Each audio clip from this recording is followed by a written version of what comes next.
Hello friends, I just want to pop in and talk about what has been going on in America for the past week or so. I was planning on uploading the second part of my painting series, but with what's going on, it didn't seem appropriate. To start, I want to give you guys some background about what happened on May 25th, 2020, which was last Monday. On this day, a black man named George Floyd was arrested because he was accused of using a counterfeit $20 bill. When the police arrived, they handcuffed him and Floyd went along with no resistance. Before they reached the car, Floyd fell and one of the policemen named Chauvin placed his knee on Floyd's neck and kept it there for nearly 9 minutes, despite Floyd's pleas saying that he couldn't breathe.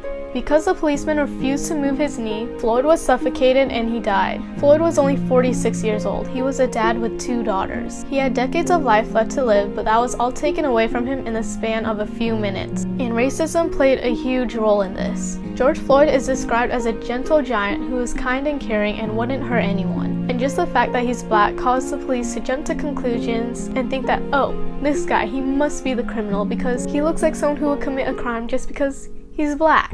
Okay, first of all, there's a high chance that Floyd didn't even know that the money he was using was counterfeit. Second of all, does having counterfeit money really require such a violence towards a man who wasn't even resisting at all?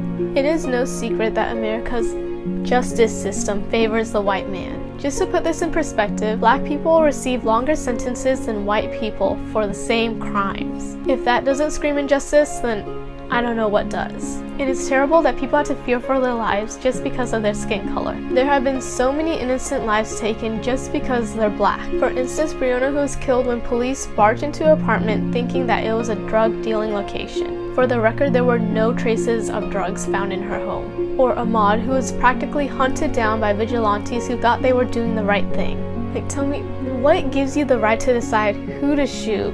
Especially when all they're doing is taking a jog and getting some exercise. If you want to read more about lives that were taken due to racism, I will be including them in the description area. And then regarding the riots, I'm just going to say that peaceful protests have been occurring for years, and since they clearly did not work, things are starting to get violent. But based off of history, real change doesn't come around until violence occurs because that is something that people can't just shrug off or save for later. For example, slavery did not end because of peaceful protesting. It ended because of the Civil War and a lot of bloodshed.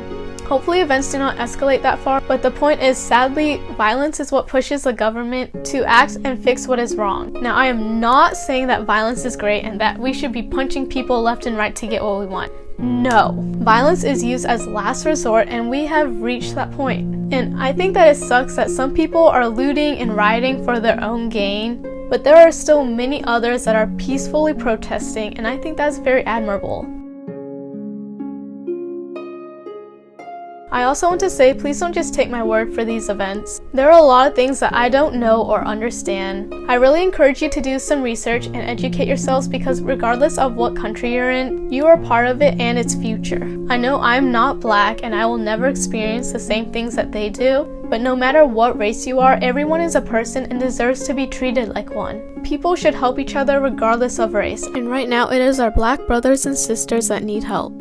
So please don't let these lives go to waste. If you are interested in helping the Black Lives Matter movement, I have included links to petitions that you can sign and organizations that you can donate to in the description box. Anything that you can do, no matter how small, helps. To open the descriptions box, click on the small arrow under this video. And most importantly, please pray for George Floyd, his family, and all the other lives that were lost due to injustice and racism. Please stay safe, and I love you guys.